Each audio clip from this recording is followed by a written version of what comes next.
wewe usabwe ko ufise gusa telefone iwawe, telefone canke ordinateur kimwe muri ivyo bibiri sivyo, ubifise na disponibilité iwawe, kuko wewe nucu uvuga uti jewe nza kwiga, nimba niga uno munsi ndaza kwiga ntashe mwijoro nka 20h, ndaza kwiga 21h, ndaza kwiga umwanya wose wowe uvuga uti jewe umwanya ndafise umwanya, ukaca utora telefone yawe ukagira gute ukaja kwiga.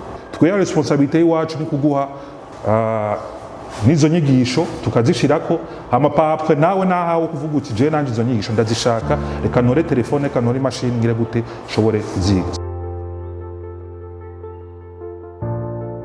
Twajino mu nyigisho zateguriwe urwaruka ruhurikiye mu masantere jeune.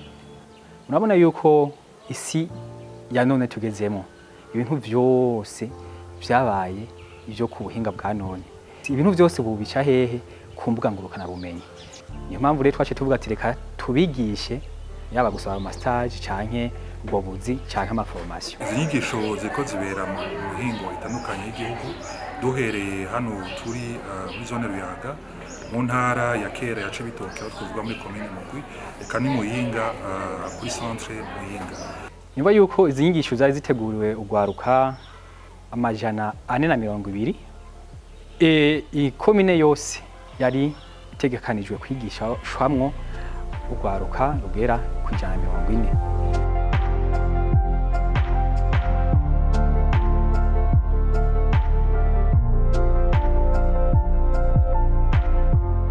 Izi nyigisho zirekeye iki? Izi nyigisho muraze neza cyane yuko mu gisata ca digitalisation cyo tujejwe, murazi ko kandi no muri vision y'igihugu 2040 2060 digitalisation yasigaye inyuma. Niyo mpamvu ibikorwa turimo paeje dufatikanije na UNICEF turi muri sensibilisation, kuko so kwigisha gusa, turi muri sensibilisation, tubandanye gupropoza abajene ama solution atandukanye kugira gute aze gufasha kuresolva ibibazo bibicanye biriya. Ama solution nayo nayahe nizo twokwita paeje academy na paeje jobs. Paeje academy ku bantu dukunda kuza turondera ubumenyi hirya no hino, ni platform ifasha umujene wari wese, ntibisaba kuba afise diplome ini kandi ni kugira aronke inyigisho ahantu hose abari, afise telefone yiwe, afise umwanya wiwe. Hakaba hariko inyigisho zitandukanye, muri izo nyigisho ari inyigisho zizotuma umujene aheje kwiga akora ikibazo hama karonka ico twokwita certificat de participation. Iyindi solution nayo niyo twokwita paeje shop, twebwe tuyita Servitech. Ni platform ikora nka pont, ikiraro hagati y'umuntu ariko ararondera gutanga akazi hamwe n'abandi bose bariko bararondera bahabwe ubuzi. Ni kuvuga iki? Umujene uyu canke uriya araza ashitse kuri paeje job agakrea CV yiwe, systeme yo nyene ramufasha kugira gute kugira iyo CV yiwe ashobore kwishirako bimworoheye, hama akaja muri base de données y'abandi. Umuhokritere nawe uyu canke uriya wese aje arafise possibilité yo gufitra bivanye na domaine abari kararondera, hama agashobora kuronka babantu yifuza kandi bitamugoye.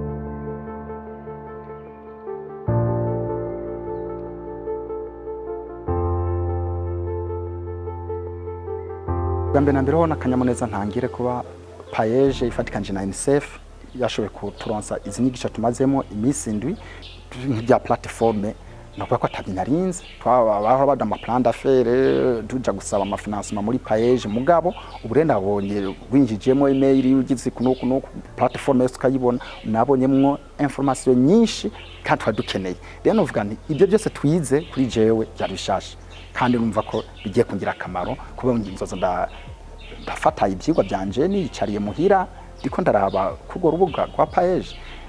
Ava ntago narinzi ko ico kintu kibaho, ariko ubu ntashe nakimenye. Ku ruhande rwanje nabonye byinshi, sinarinzi ko muri telefone smartphone dushobora kugendana ama platform tutazi ingene tuyarondera. Donc sinarinzi ko mu matelefone y'ama smartphone ushobora gupostira, ushobora kuronka amakuru en ligne, ariko information tugize batweretse ingene paeje ifise imbuga yigishako ukaronka ubumenyi, ukanaronka na certificat, ugapostira imigambi yawe bakanakwishura. Bamure bobo tumade dushimire paeje kuri izi nyigisho iriko irahereza urwaruka. Nitwari tuzi yuko paeje ifise imbuga ishirako ivyigwa canke paeje ifise urubuga icishako imigambi ugwaruka dushobora kubenefisako. Ivyo twaje kuvyibona n'amaso yacu, hama tukaba tuzi yuko dushobora kuronka access yo kwinjira ku rubuga rwa Paeje, aho dushobora gucisha amwe mu maproje ugwaruka rutegura. Kare twaratunabura naho tuvuga tuti mbega Paeje ibiro byayo bire tuje kudepoza, ariko twabonye yuko ku rubuga rwa Paeje badepoza, kandi twabonye ko inyigisho Paeje zimwe muri zo ashobora kuziga ugwaruka ashobora kuziga hama rukaronka ico twita ubuhamya bw'uko yize izo nyigisho. Ku bwanje naye nifuza yuko binakunze izi formation zoba nyinshi kandi bagatumira abajene benshi kugira bashobore kugira ubumenyi kandi bashobore kwiyungura mu bwenge. Hariho n'abatazi n'igihe tugezemo bashobore gutahura ibihe tugezemo n'ibyo twindiriye muri kazoza. Izi nyigisho ni ingirakamaro kuko umwigisha ariko arabigisha aragerageza uburyo bwose ashoboye mu kubigisha, na cyane cyane imbuga Paeje ikoresha. Turizeye ko bizogira akamaro mu gihe abo bajene bariko bakurikirana inyigisho bo kwitaho gukoresha izo mbuga.